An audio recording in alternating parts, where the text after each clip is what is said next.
everybody. Welcome to Networking Action. My name is Ronnie. Today I have the pleasure to talk with Victor L. Henry.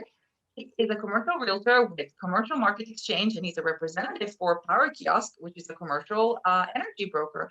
Hey, Victor, how's it going? It's going well. How are you today? I think good. I've been saying lately that I'm alive, so I have a good head start. That's So, always the all right, so let's jump right in. Tell me, what is it that you do? so my primary job is I'm a commercial real estate agent, and specifically I am a commercial tenant representative. So that means when companies are looking for lease space, they call me up and say, Victor, help us find a location and help us negotiate a lease. So I've been doing that since 2009, and I've successfully uh, done roughly 120 contracts since then. And so I'm Wow. basically advocating for the tenant side of the transaction in a commercial lease. Wow, that is very, very great. From my little experience right now, you don't feel you feel a little bit vulnerable as a business owner. So it's really good to have somebody like you on our side. So let me ask you this. What is it about specifically your process of either finding the space or negotiating the space that sets you apart?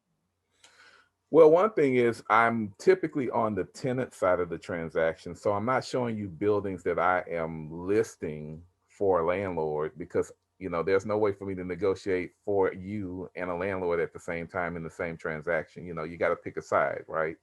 And so, because I'm mainly working with tenants, I'm able to go in and show with a non biased eye, first of all, as far as the availabilities of properties.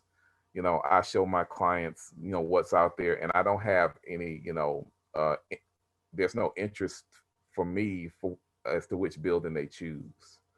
Um, and then we go in because I've, experienced looking at leases for the past 10 years.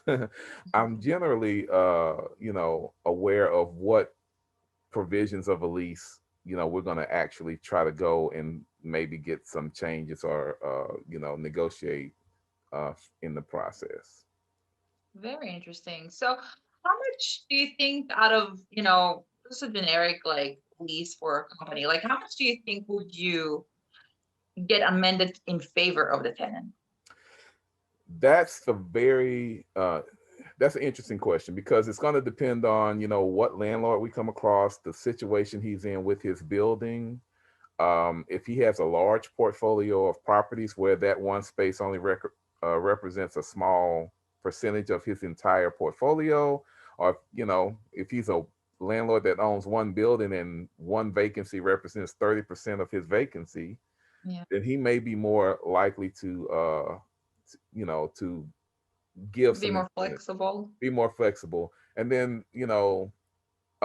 typically the points that we look at is obviously the rate. That's the hardest part to negotiate, of course. Um, Tenant improvements, who's going to pay for it, as far as, if something breaks down, free rent, and some other provisions that might be specific to the use of the tenant. Interesting. Very, very interesting. So you've been doing this for, you said over 10 years. You said 2009. We're in 2021. That's 13 years, 12 years. Yeah, Amazing. 2009. Yeah. Do you have a favorite customer service story? Like somebody you really Oh, helped? wow. And so that's interesting because most people think of me when they're looking for a new space, right? Mhm. I actually helped a an optometrist um, negotiate her renewal.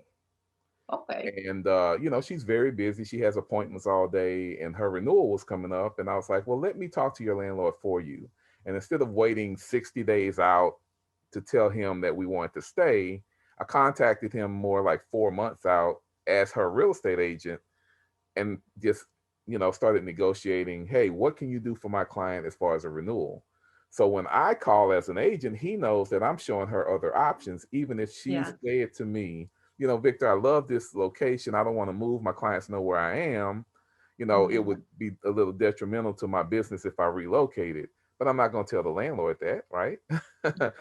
So I was able to get her I was able to keep her rent level renewing. I was Perfect. able to get her 2 months free.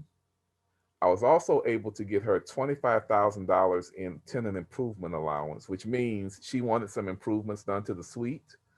And so she basically had a $25,000 bucket of money from the landlord Yeah. to do that. And then in most cases, as a small business, a landlord will require a tenant to personally guarantee a lease.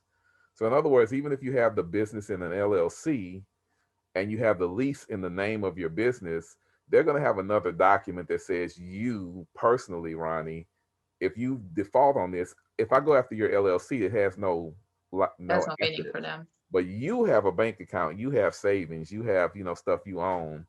So I was able to get her and her husband released as personal guarantors uh, after her renewal. That alone is worth it. Absolutely Right. worth And it. at this, and all the while, she didn't have to stop seeing any clients. She never had to, cancel an appointment, talk to the landlord, and for her, um, you know, it wasn't, she wasn't as comfortable having that conversation with her landlord. She's an optometrist. She's not a real estate agent, Yeah. No, right? I understand that. That would be my probably my best story. That's a good story for sure. I will agree on that. I'm Yeah. impressed. All right, so let's give it a little bit. COVID-19, you know, Yeah. it's a weird world out there. Very weird. Yeah. How has the commercial real estate, even the energy, if we want to talk about it a little bit about our kiosk, how has that affected your business? So I have had clients. So number one, COVID obviously has caused some businesses to fail, for lack of a better way to just describe it. Um, Unfortunately, one person's demise is an opportunity for somebody else. So in the world of, let's say, retail, Mhm. I was able to put a client in a nail shop that was a previous nail shop that had gone out of business.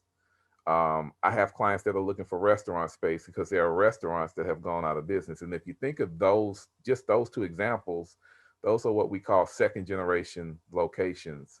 The new Okay. tenant doesn't have to go and spend all the money to create that concept because it's It's already already there. The kitchen is already there. So that's a savings of hundreds of thousands of dollars and a lot of hours, right? Um, so COVID is causing, some of that. COVID is also causing some of my clients to call me and say, "Hey, we've pivoted a little bit and we don't need as much space, but we still have 2 or 3 years left on our lease." And so in that situation, I can help a client sublet their space where they Mhm. won't be on the hook for that, those months that are left. They get out of a situation that they want to get out of. A new client comes in who needs the space, and the landlord is still happy. Um, Right. so COVID is causing just a lot of shifts. People are Oh, still looking to do business and get into locations. Um, but you see it in different sectors. Office is contracting because most people are doing like what we're doing, working from home in an office setting. okay. Um, but on the flip side of that, warehousing is increasing because now you got e-commerce and delivery, and more companies are doing the logistical, stuff where they need warehouse space. So it almost depends on what sector you're looking at. You know, it depends on kind of where that's going during COVID. Very interesting. So I'm gonna follow up with another question when it comes to COVID. So we I obviously been interviewing a lot of people, so I've been talking to people from all across the nation, and I'm seeing a trend in the residential real estate. It's on the rise. So would you say it sounds like the commercial side of it is a lot of like changes, just going up in scale, going down in scale. But do you feel like there's a trend of going up in pricing, or if, where do you see the market right now? And so you got to also think about where I'm calling you from because I'm in Austin, and so He's in Austin, guys. it's He's the in hottest Austin. market probably in the country. So I'm speaking from that perspective also. Um, I don't see prices going down.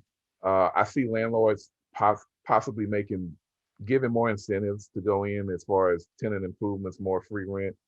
Because if you think of a commercial property from a landlord's perspective, it is an investment property, and he wants to get a return on investment, and he probably has a loan on that building where his bank actually can control the leases that he's signing. They won't allow him to, jeopardize the cap rate per se by signing these low rent leases because he'll never recoup that investment.